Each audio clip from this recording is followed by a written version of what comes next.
Meet Clint Eastwood, Hollywood icon, master filmmaker, and a man known for never backing down from arrogance. But when he walked into one of San Francisco's most exclusive restaurants wearing nothing but a simple polo and slacks, a young waitress made the kind of mistake that would haunt her forever. Samantha Hayes, quick to judge and blinded by her own biases, dismissed the quiet man in her section, assuming he was out of place among the city's elite. What she didn't know? Clint didn't just have a reservation, he owned the entire restaurant. What happened next would be a lesson in humility, respect, and true class, one no one in that restaurant would ever forget. The Silver Oak wasn't just any restaurant, it was the place. A luxurious haven where tech moguls, influencers, and business elites gathered nightly to flex their wealth and status. The air buzzed with talk of multi-million-dollar deals, exotic vacations, and champagne-drenched celebrations. Amid the flash and glamour, Clint Eastwood sat quietly in his usual corner, dressed in a charcoal polo and slacks, sipping his whiskey. To most, he looked like just another older man blending into the background. But Clint wasn't just another patron. He was the owner. Enter Samantha Hayes, 27, ambitious, sharp-tongued, and laser-focused on climbing the social ladder. To her, success meant image, clout, and catering to the loudest voices in the room. So when she saw Clint sitting alone, dressed simply and not live-streaming his meal, she sized him up in an instant. Irrelevant, outdated, probably conservative. Definitely not someone she needed to impress. She poured her energy into the younger, flashier guests. Instagram influencers showcasing gold leaf desserts, tech bros bragging about crypto. Clint? She barely acknowledged him. What she didn't realize was that her worst career mistake was already unfolding. Finally, Samantha made her way to Clint's table. Her phone buzzed in her apron and her smile, plastic professional, barely reached her eyes. "Sir," she said smoothly, "I couldn't help but notice you've been nursing that house whiskey for a while now." Polite on the surface, her tone dripped with condescension. Clint looked up, calm, his piercing gaze holding steady. "It's a good whiskey," he replied, his voice low, gravelly, carrying the quiet weight of authority. Samantha hesitated, unnerved by his presence but determined to stay in control. "Maybe you'd be more comfortable at the bar?" she suggested, nodding toward a table full of high-profile guests. "This section is usually reserved for our more exclusive patrons." Expected Clint to flinch, maybe apologize. Instead, he took another slow sip of his drink, completely unfazed. Across the room, a young busboy named Carlos froze mid-step. He knew exactly who Clint was. His father had raised him on Eastwood's films. Carlos could only watch in horror as Samantha walked right into her own disaster. From the far end of the dining room, restaurant manager Mark Reynolds observed the interaction with rising tension. He'd worked at the Silver Oak for over a decade and knew Clint Eastwood personally, not just as a customer but as the owner. He also knew Samantha. Ambitious, image-driven, and quick to dismiss anyone who didn't look like money, she made it her mission to serve those who looked powerful. But tonight, her obsession with appearances was about to get her burned. And Clint? He wasn't going to stop her. He was going to let her keep digging until the truth landed like a thunderclap. Samantha had a habit of fawning over social media influencers and venture capitalists, those who broadcasted their wealth and curated lives for maximum impact. She bent over backward to impress them, laughing a little too hard at their jokes and rushing their orders with practiced charm. But tonight, Mark Reynolds sensed something was different. Tonight, she wasn't just playing favorites. She was about to cross a line she couldn't uncross. Meanwhile, Carlos, the young busboy, was practically holding his breath. He had grown up watching Clint Eastwood films with his father, idolizing the quiet strength and no-nonsense attitude Clint brought to the screen, and clearly to real life. Carlos had worked quietly at the Silver Oak for months, and he knew exactly who this man was. But Samantha? She remained oblivious. Her eyes were locked on Clint's unassuming attire, his simple drink order, the way he sat with quiet confidence in a place where others clawed for approval. To her, he didn't fit. In her mind, he wasn't worthy of the exclusivity the Silver Oak offered. She didn't realize her judgment was about to turn on her. Samantha adjusted her apron, growing visibly impatient. In her eyes, this man was wasting valuable space. She cast a glance toward the entrance where a group of sharply dressed tech moguls waited for a table. Those were the kinds of customers she believed deserved service. Flashy, influential, important. Turning back to Clint, she decided to make her point unmistakable. "Our menu is quite exclusive," she said, her voice dripping with that refined tone she reserved for teaching the uninitiated. "And the prices reflect that." Clint raised a brow, but his expression remained unreadable. He took another slow sip of his whiskey, completely unbothered. At the next table, an older couple who had been regulars at the Silver Oak for years exchanged a glance. The husband started to speak up, but his wife gently touched his arm. She recognized that look in Clint's eyes, measured, calm, the same look he wore in his most iconic roles. Carlos stood nearby, gripping the edge of his bus tub in frustration. He had seen Clint here dozens of times, greeting Mark, chatting with the chef, quietly respected by the staff who knew who he was. And yet, here was Samantha, insulting the very man who could decide whether she had a future here. And Clint, he said nothing. He let her keep digging. Samantha tapped her pen against her order pad, forcing another smile. This one brittle, hollow. "Would you like me to explain the menu to you?" "Slowly?" she asked, her tone sharp with condescension. Carlos inhaled sharply. That was it. She had gone too far. Clint set down his glass with quiet finality, his movements deliberate. He looked up at her. No anger in his face, just the same steady calm that had made him a legend. "No need," he said, his voice low and gravelly. "I know exactly what's on the menu." Carlos couldn't stay silent any longer. "Miss Hayes," he said carefully, stepping forward. "Maybe we should get Mr. Reynolds." "Stay out of this, Carlos," Samantha snapped, her tone icy. "Go bus your tables." Carlos clenched his jaw but obeyed, stepping back.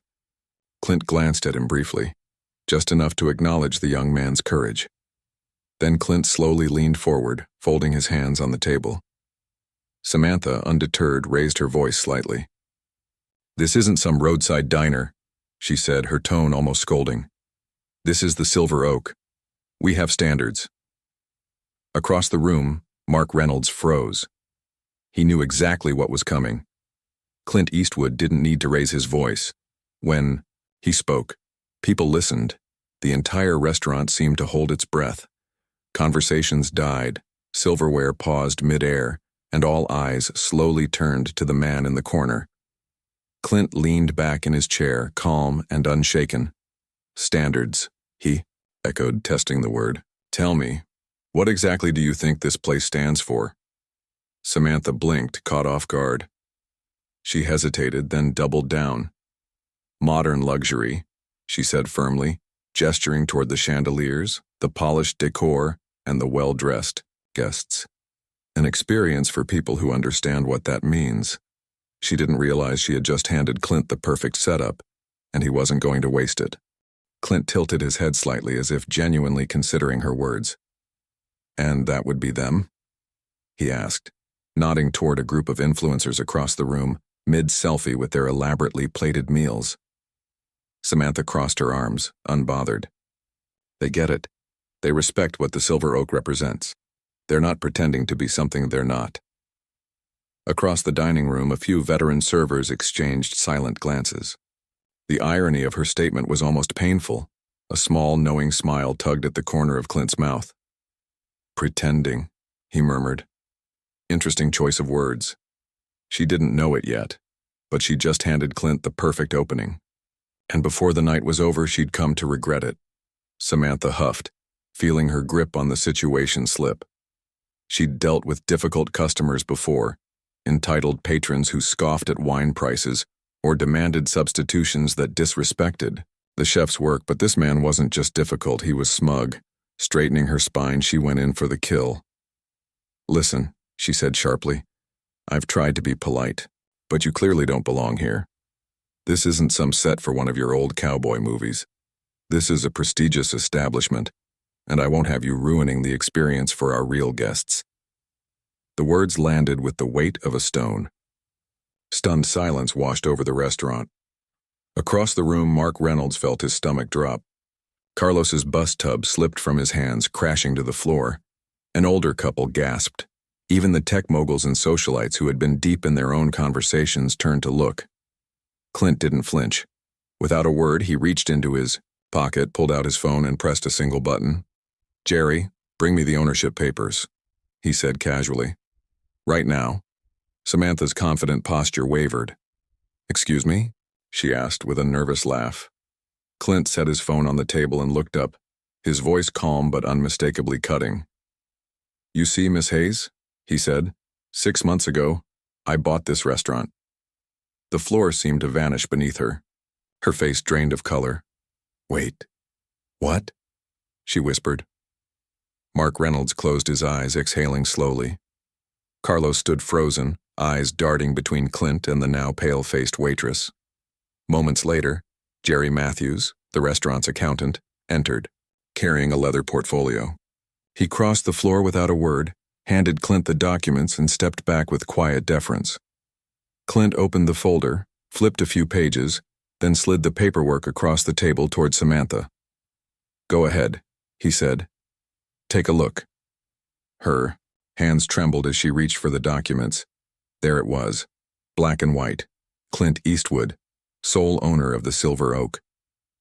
The room fell into stunned silence. Guests leaned in. Even the influencers had stopped posing. Clint gave her a moment to absorb the truth before speaking again. "You know why I bought this place?" he asked. Samantha couldn't find her voice. She managed the faintest nod. Clint lifted his glass and took a slow sip of whiskey. "Because I wanted to make sure it stood for something real." He met her gaze, steady and unwavering. "And tonight," he said, "you showed me exactly why that still matters."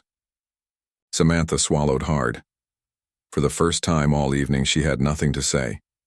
The weight of his words settled over the room like fog. She clutched the documents with trembling fingers, her mind spinning. This couldn't be real. She had spent the entire evening belittling not just a customer, but the owner. Clint leaned forward again, voice calm and low. 50 years ago, I walked into a place like this. I wasn't famous yet, just a guy looking for a decent meal. And the owner treated me like I mattered, not because of who I was, but because that's what real hospitality looks like. Samantha's throat tightened. "But tonight," he continued, "you looked at me and decided I wasn't worth your time." That's when Mark Reynolds finally stepped forward. His face was unreadable, but everyone in the room knew. Something had just changed forever. Carlos straightened, his chest rising with quiet pride. Clint set the documents aside with deliberate calm. "I could fire you on the spot," he said, matter of fact. Samantha flinched, bracing herself. "But that's not what this place is about." Clint's voice softened, just enough to surprise her. "So I'm going to give you a choice." Samantha swallowed hard. "A choice?" she whispered. Clint nodded. "You can walk out that door," he said, motioning toward the exit. "Or you can stay and actually learn what real hospitality means." Samantha had never felt smaller. Her breath caught in her throat, uneven. Every part of her screamed to flee, to escape the humiliation, to pretend this night never happened. But as her eyes swept the room, a deeper discomfort set in. No one was on her side. The high-profile diners she'd tried so hard to impress weren't defending her. The influencers had lowered their phones, whispering now instead of filming. Even the older couple looked toward Clint with approving nods, and Mark Reynolds, her manager, stood silently, offering no lifeline. Clint let the silence stretch, giving her time to truly feel the weight of her actions. Then, he turned to Carlos, the young busboy who had dared to speak up. "Son," Clint said, "how would you like to start training as a waiter?" Carlos's eyes widened. "Really?" Clint nodded. "Yes, sir." "Thank you, sir." A rare smile touched Clint's lips as he looked back at Samantha. "And what about you?" Her throat was dry. The arrogance that had fueled her all evening had drained away, replaced by something unfamiliar. Humility. She hesitated, then finally found her voice. I'd like to stay. And learn. If you'll let me. Clint studied her for a long moment, then gave a single, satisfied nod. Good choice. The tension in the restaurant finally eased, but Samantha knew this was only the beginning of a long overdue lesson. Weeks later, the Silver Oak was thriving, not because of its luxury, but because of the values Clint Eastwood had quietly restored. The restaurant's reputation no longer rested on exclusivity alone, but on respect, humility, and genuine hospitality. Samantha had changed.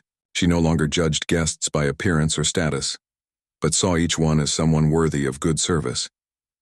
She shadowed veteran staff, took notes from Carlos, and earned back the respect she had lost that night. Her arrogance had nearly cost her everything. But her willingness to change had given her a second chance. Every Friday evening, Clint still sat in his corner sipping whiskey and blending in.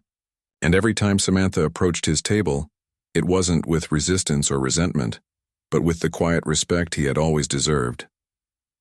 One evening, as she placed his drink down, she hesitated. "Mr. Eastwood," she said softly. He raised an eyebrow. "Yes?" She met his gaze. "Thank you." "For what?" "For not firing me when you had every right to." Clint smirked faintly, lifting his glass. "Respect isn't something you demand," he said. "It's something you give." The lesson had been learned, one she would never forget. As time passed, the Silver Oak became more than just a high-end restaurant. It became a symbol of something greater, true hospitality, not enforced by rules, but lived through the kindness, humility, and choices of its staff. Samantha had transformed. She no longer saw success as a luxury reserved for the elite. She saw it in how people treated one another when no one was watching. She wasn't just serving tables anymore. She was reclaiming her dignity, one honest interaction at a time. One evening, as Clint prepared to leave, Carlos stepped forward. "Mr. Eastwood, sir. Working here has changed my life." Clint gave him a rare, genuine smile. "Son, that's what real success looks like." Samantha, watching nearby, finally understood. Not just what Clint had done, but why. As Clint headed for the door, she called after him. "See you next Friday, Mr. Eastwood." He glanced over his shoulder, the hint of a smirk on his face. "If the whiskey's still good." Then he vanished into the night, leaving behind a restaurant forever changed. Not by money, but by respect, humility, and the power of a second chance. In a world obsessed with appearances, it's easy to judge at first glance. The quiet old man in the corner, the casually dressed shopper at a luxury store, the one who doesn't fit in. But what if the people we dismiss today are the very ones who built everything we admire? This story reminds us, power isn't just about wealth or status. It's about how you use your influence. Clint Eastwood didn't humiliate Samantha. He didn't fire her in anger. He gave her a choice, because real leadership isn't about punishment. It's about teaching. And in life, we all face that same choice. Cling to our egos, or grow from our mistakes. Judge others, or choose compassion. Impress the world, or impact the people in it. Your legacy won't be the clothes you wore or the circles you moved in. It will be the lives you touched. If this story inspired you, if you believe in fairness, second chances, and the power of respect, hit that subscribe button. X Daily Stories brings you real, eye-opening moments like this every day. Because sometimes the greatest life lessons come from the most unexpected places.